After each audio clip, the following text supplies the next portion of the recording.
네, 금융시장에서는 해외발 재료보다는 내부의 재료, 특히 이제 북한 관련된 이슈와 리스크는 상당히 영향을 많이 주고 자주 등장합니다. 이번에 또 강경 일변도로 나왔던 대치 상황이 요 한 하루 이틀 사이에 좀 수그러드는 분위기도 있고 해서 대북 관련된 이슈를 좀 심도 있게 여러분께 짚어드리려고 합니다. 도움 말씀 주실 분은 이화여자대학교 북한학과의 김석향 교수가 자리하셨습니다. 어서 오십시오. 안녕하세요. 네. 북한학과가 국내에 두 군데 있나요? 별로 없습니다. 아. 네, 저게 이제 정식 학과로 있는 경우는 네. 거의 없어서 이화여자대학교 일반대학원에 석사과정과 박사과정을 할 수 있는 정규 학과로 있는 게 북한학과에서요. 가끔 가짜 교수 아니냐고 그래요? 검색해 보시면 됩니다.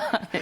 가짜 교수는 아니시랍니다. 네, 웃으면서 할 수 있는 건 좀 분위기가 좀 누그러지고 있기 때문인데 사실 첨예한 대립 상황이 펼쳐지기도 해서 굉장히 걱정들을 많이 하셨어요.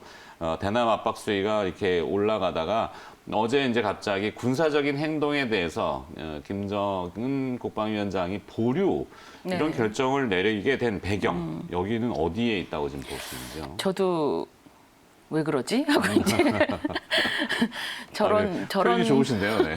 아니 저런 일이 나올 때마다 항상 저 배경이 뭐지 하는 걸 거의 습관적으로 생각을 그렇죠. 하기 때문에 퀘션 마크를. 네, 저게 왜 그러지 하고 생각을 했는데 이제 한마디로 만약에 정리를 해서 말씀을 드리면 실익이 없다는 판단을 한 게 아닐까. 물론 뭐 저하고 의논한 건 아니어서 그렇죠.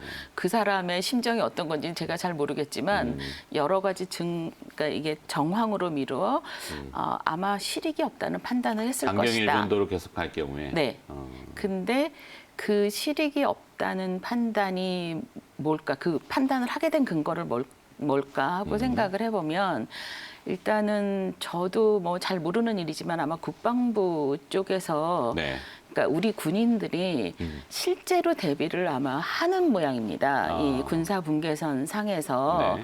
그러니까 만에 하나 무슨 일이 있으면 혹은 뭐 우리 국민의 생명을 위협하는 일이거나 재산상의 피해를 보는 일이 있으면 이제 기다리고 있다 하는 게 아마 그 북쪽에서 보기에 이렇게 관측이 되는 모양입니다. 네. 그건 뭐 우리도 마찬가지잖아요. 뭐 그렇죠. 그 군사분계선 상에서 GP에 뭘 설치를 했다가 없앴다가 뭐 아니면 그 금강산 지역에 군인을 넣는 것 같다든가 아니라든가 뭐 철모를 썼다든가 안 썼다든가 하는 걸 우리도 관측을 하니까 네. 저쪽도 저쪽도 하겠죠. 그러니까 그런 면에서 지금은 아닌 것 같다 하는 생각을 하나 했던 것 같고 또 하나는 그러니까 여러 가지 조치들을 했잖아요. 그렇죠. 그러니까는 그 대남 방송 하겠다, 삐라 뿌리겠다, 뭐 그 가만히 안 둘 거다. 전단지 가지고 지금 막 첨예하게 하는 거잖아요. 그렇죠. 그리고 이런 기분이 더러울 거다. 우리가 당한 기분을 당해봐야 된다. 뭐 이런 얘기들을 다 하고 난 다음에 제 생각에는 아마 북쪽에서 한국의 그 SNS를 보지 않았나 싶어요. 다 관찰을 하겠죠. 네. 근데 네. 그 관찰을 해보면 그 여론이라든지. 한국의 주민들이 그러니까 한국 국민들이 일반적으로 말하는 내용들이 있거든요. 그렇죠. 근데 그걸 보면 그래 삐라 어디 한번 받아보자. 오래간만에 뭐라고 썼나 한번 보겠다. 뭐 네. 그리고 북한은 막 이거를 길길이 뛰는데 네. 우리는 대통령을 뭐 이렇게 담배 막 물고 있는 그런 거를 보면서 어디 종이 질이나 한번 볼까? 뭐 이런 얘기들을 막 한단 말이죠. 네네네. 그러니까 별로 뿌려봐야. 우리가 이걸 뿌렸는데 그 원하는 결과가 사실 이 소위 말하는 남조선의 주민들 마음을 확 사는 건데 네. 놀림감이 되고 있는 게 보였을 것 같아요. 그게 이제 북한 실익이 당국도. 없다라고 판단할 네. 수 있는. 그리고 만약에 대남 방송을 한다 했을 때 전 사실 그거는 좀 저쪽에서 이렇게 대남 방송을 하는데 우리가 가만히 있을 수는 또 없잖아요. 그렇죠. 맞대응을 해야죠. 네, 예. 그러면 대북 방송을 하게 될 텐데 방송 출력 자체가 견딜 수는 있나 하는 생각을 했고 또 하나는 그로 인한 민심의 흐름인데 개성 지역 주민들이나 아니면 그 접경 지역의 북한군 인민군대가 그 대남 방송에서 제일 많이 듣는 게 그러니까 오늘의 날씨라고 하거든요. 아, 그래요? 비가 온다, 뭐 네. 이런 게 북한 방송에서 하는 건 안 맞는다는 거예요. 그런데 대남 방송을 통해서 그러니까 대북 방송을 통해서 그 날씨 일기예보 나오면 그거 했다가 뭐 고추를 널었다가 다시 걸어드리고 오히려 뭐 이런 거 남측 있잖아요. 방송을 참고하는. 네네 그거에 정확하니까 거기에다가 또 대북 방송을 하면 우리 그 노래 틀어주잖아요. 가요 같은 거. 네, 그러니까 최근에 뭐 사랑의 불시착 같은 드라마에 나왔던 노래라던가 네. 이런 거 틀면 굉장히 역효과가 나거든요. 감성적으로 민심이 이렇게 네. 동요할 수 있는. 네, 그러니까 이게 얻는 것과 잃는 것을 아마 밸런싱을 해봤을 텐데 실익이 별로 없다. 잠깐 한번 참아보는 것도 네. 괜찮지 않을까 하는 생각을 좀 했을 가능성이 저는 있다고 생각합니다. 그러네요. 구체적인. 네. 그러니까 그들만의 화법을 좀 이해해야 된다라는 주류적인 그 평가들이 있더라고요. 뭐 그 초창기에 그러니까 네. 그 김여정이라는 젊은 여성이 나와서 북한의 이인자. 네 이렇게 뭐 며칠간 간격으로 막 발언의 수위가 높아졌을 때 있었잖아요. 네.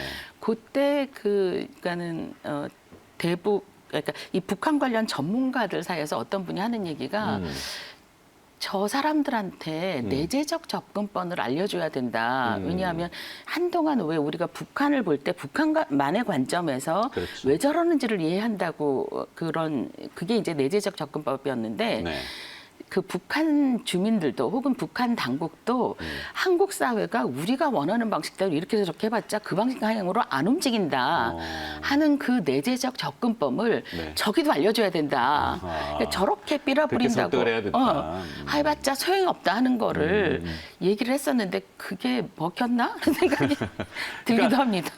들어줄 수 없는 것을 요구할 경우에는 아예 판을 깨자는데 네. 이번에 이제 전단지 같은 경우는 사실 이쪽에서 해줄 수 있는 부분이라서 그런 네. 식으로 이해해야 된다는 거. 물론 이제 개성 연락사무소를 폭파한 것 자체는 굉장히 큰 이슈지만 그 나머지 개성공단의 공장들은 그냥 놔두고 있다라는 부분 이런 것도 좀 또 하나 네. 그 개성에서 관리사무소를 지금 폭파한 그렇죠. 거거든요. 네. 그러니까 개별 공장들한테 위협이 가지 않게 하면서 관리사무소를 폭파를 했는데 그 현실적으로 북한 주민들이 특히 개성 인근의 주민들이 굉장히 충격을 받았다는 얘기가 있어요. 오히려 거기는 내부에서. 굉장히 가깝게 찍은 거를 왜냐면 우리는 이제 멀리서 보지만 그렇죠. 거기서는 가깝게 찍은 그것도 이렇게 색상이 다 나오는 네. 그런 상태로 그날 하루에 방송을 3번을 해줬다 그러거든요. 그 네. 폭파 장면을.